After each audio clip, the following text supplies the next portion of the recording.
Assalamualaikum warahmatullahi wabarakatuh. Shalom, Om Swastiastu, Namo Buddhaya, salam kebajikan, salam sejahtera untuk kita semua. Selamat pagi yang terhormat Bapak Dr. Andes Bambang Srigati MIKOM selaku dosen pengampu mata kuliah Public Speaking dan teman-teman serta rekan-rekan semuanya. Apa kabar pagi ini? Semoga teman-teman sehat semua.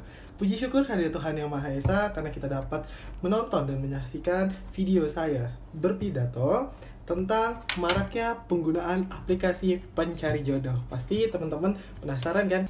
Teman-teman tahu nggak sih, maraknya penggunaan aplikasi pencari jodoh secara online itu sekarang udah merebak di mana-mana. Baik di Jakarta, di Surabaya, bahkan di Jogja sendiri pun marak sekali untuk cari jodoh secara instan. Kenapa? Karena kita nih mayoritas yang pendatang dari berbagai penjuru wilayah di Indonesia itu kan datang di Jogja untuk menempuh pendidikan. Kita merasa kesepian, ya nggak sih? Ngerasa nggak sih? Pasti ngerasa kan? Kita ngerasa kesepian, maka dari itu kita butuh yang namanya support system kita. Baik itu orang tua, sahabat, teman, kerabat. Nah, pasti kita bingung kan untuk mencari sosok pacar itu di mana gitu, atau support system kita tuh di mana gitu. Dilalah juga sekarang zamannya era digital, apa-apa serba instan. Bahkan anak kecil pun udah pinter untuk mengakses gadget mereka masing-masing gitu yang diberikan oleh orang tua. Lah kita yang udah besar, udah dewasa, sudah remaja, pasti bertanya-tanya gimana caranya biar dapat jodoh secara instan. Ya betul ya sih? Nah, kan belum pada kenal. Tapi kayaknya udah pada kenal gak sih sama aku? Nggak. Pede banget, udah pada kenal siapa emang ya enggak?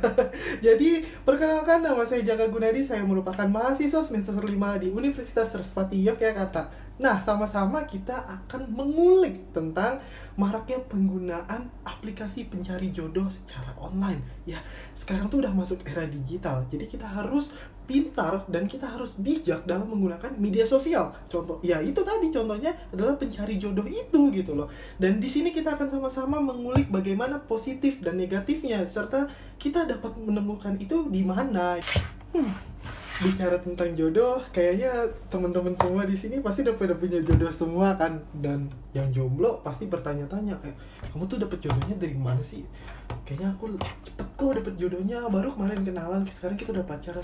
Wow, itu sangat instan sekali. Nah, sebelum kita mengulik pembahasan kita lebih dalam lagi tentang pencarian jodoh ini, aku juga mau bercerita, boleh dong pastinya. Aku punya temen nih, dia datang dari luar Pulau Jawa. Ketika dia ingin kuliah, dia merasa sepi gitu. Dia merasa sepi, merasa jenuh, hari-harinya hampa gitu kan.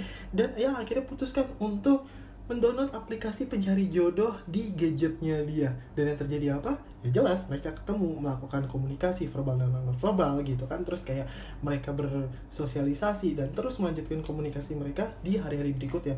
Baik, langsung saja kita akan bahas dampak positif dan negatifnya. Pasti penasaran kan, apa sih dampak positif dan negatifnya?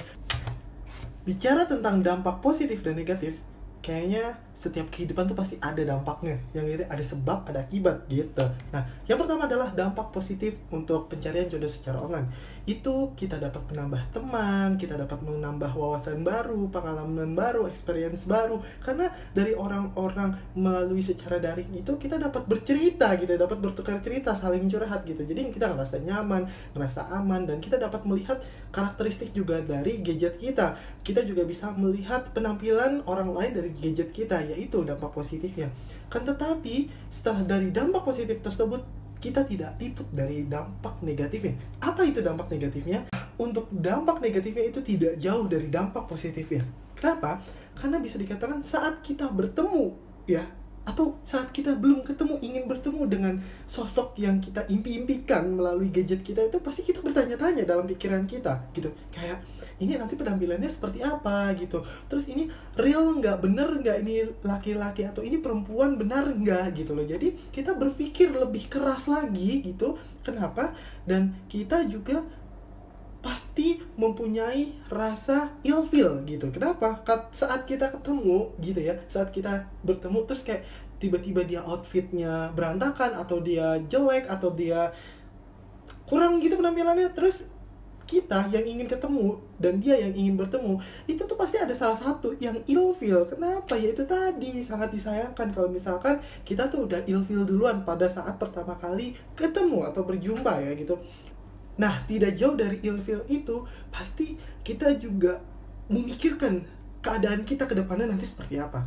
Mohon maaf ya, marak terjadinya pembunuhan juga itu berdasarkan dari kenal secara online gitu, dari mereka yang kayak senang gitu, happy, gembira gitu, tapi pas saat ketemu di gerek gitu, nah kan digorok gitu kan, bahaya tuh. Nah, maka dari itu kita harus memikirkan baik, kita harus pikirkan itu adalah dampak negatifnya dulu, jangan dipikirkan senangnya dulu, karena jodoh itu sebenarnya tidak bisa dicari secara instan, tapi kita harus pelan-pelan kalau untuk mencari jodoh. Dilalah gini deh, ada perkataan dari orang tua bahwasannya belajar yang benar, kuliah yang benar, kerja yang benar, nanti jodoh akan datang sendiri.